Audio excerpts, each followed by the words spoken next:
Ustaz Abdul Somad, ana mau bertanya, apakah rusak tauhid ana kalau ana mengatakan kepada akhwat untuk mau menunggu dia sampai siap?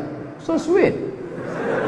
Soalnya sebelumnya ana mencoba mengajak seorang akhwat berta'aruf, namun setelah akhwat tersebut menanyakan kepada orang tuanya tak memberikan restu dengan alasan akhwat tersebut baru selesai wisuda. Ada bagusnya kalau dia bekerja dulu. Apakah artinya di sini ana menjadikan atau menduakan Allah? Sebabnya saya berkeinginan cuma akhwat tersebut yang saya harapkan, karena agamanya bagus dan acara. Ini kan banyak ceritanya nih.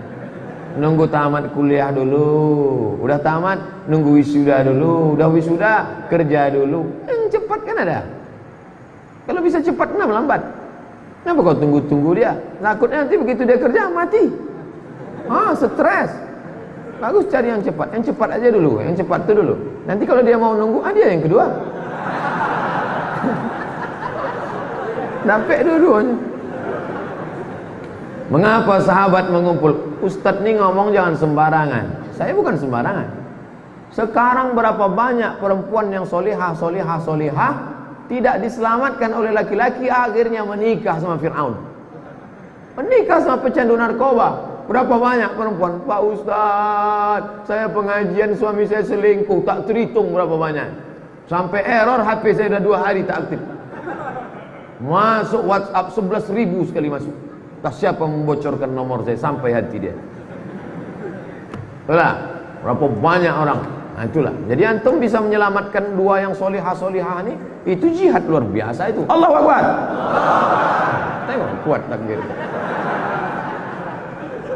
Mengapa sahabat mengumpulkan Al-Quran dari pelepah korma dan tulang, sementara para sahabat tersebut hafal Quran? Sahabat itu hafal Quran, tapi Nabi menyusun tim penulis wahyu sebanyak 40 orang. Maka dikombinasikan antara hafalan dengan tulisan. Kumpulkan yang ada di pelepah korma, komparasi. Itulah sekarang metode ilmiah namanya studi komparatif, studi banding. Sekolah ini mau nengok kualitas, datang studi banding ke Al-Azhar Sipabudi, mau melihat bagaimana kualitasnya. Maka begitu juga hafalan, sahabat tuh hafal Quran. 70 tentara penghafal Quran meninggal mati syahid waktu memerangi Nabi palsu Musailamah Al-Kadzab. Tapi dikumpulkan lagi yang ada tulisan pelepah korma, dicek lagi, dikomparasi lagi.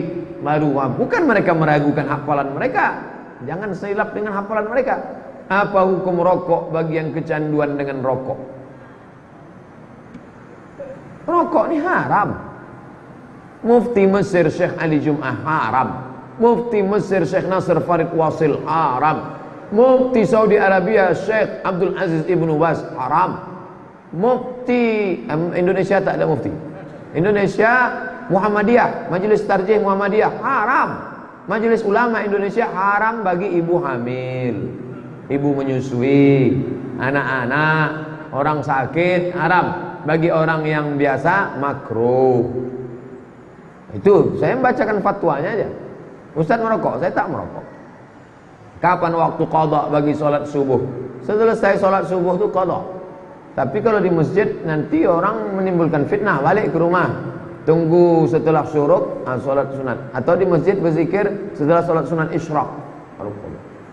Hebat kawan tuh ya, banyak sholat sunat duhanya. Rupanya engkau tuh. Sementara setelah sholat subuh kan tak boleh. Sholat subuh, setelah sholat subuh tak boleh sholat yang tak ada sebab. Kalau ada sebabnya boleh. Sholat jenazah setelah sholat subuh boleh. Sholat tahiyatul masjid, habis sholat subuh masuk ke masjid boleh. Apa tak boleh? Begitu juga dengan qadha. Tapi kalau orang ngajinya tak sama, nanti menimbulkan fitnah. Balik Idul Fitri ke kampung, orang kampung tak ada pengajian. Begitu ditengoknya ada orang sholat setelah subuh, wah ini aliran sesat nih kan? Tangkoknya pula wah. Saya mau tanya Ustaz, kalau kita pergi keluar kota, di jalan terdengar azan, masuk waktu sholat, pas kita berwudu ternyata air dari masjid itu bau, dan kita berkumur seperti ada rasa karat atau minyak. Gimana tuh Ustaz? Apakah wudu kita sah? Al-ma'u idza ballaghal qullataini lam yahmil khabas. Kalau air itu sudah sampai 2 kulah, maka dia tidak mengandung khabas, tak ada najis. Itu kalau di daerah ini mau pergi daerah Tembilahan, daerah Rokan Hilir Makan Siapi-api, daerah Bengkalis, berhenti kita air keran itu memang ada. Saya waktu pengajian dari Kuala Kampar mau masuk ke daerah Kuala Kampar tuh, merasakan rasa mandi pakai Coca-Cola situlah. Amazing. Luar biasa. Itu rasa lumpur, rasa apa, tapi air itu banyak, maka dia tidak mengandung najis, tidak najis. Berikan tips supaya saya nggak mudah sakit hati dan cepat emosi, Pak Ustaz. Saya paling cepat sakit hati dan emosi. Kenapa dia menyakiti kita? Oh, dia sengaja. Kita harus kasih tahu dia, ente jangan singgung-singgung saya. Apa ente sindir-sindir saya? Apa maksudnya? Tapi kalau kita salah paham, tetap bayun. Ente tadi maksud omongan itu menyindir atau apa? Tidak, saya tak ada nyindir. Bapak aja yang tersinggung. Oh, maafkan saya. Nah, jadi jangan mudah terlalu sensitif. Sensornya terlalu tajam. Jarak 5 meter pun bunyi. Tit, tit, tit, tit. Nah, itu harus dibawa ke bengkel cepat. Mendengar ceramah Ustaz Somad berbunyi mobil di luar. Sensor terlalu tajam. Detektor logamnya terlalu tajam. Oleh sebab itu maka kita pahami dengan baik ilmu komunikasi, ambil 2 SKS.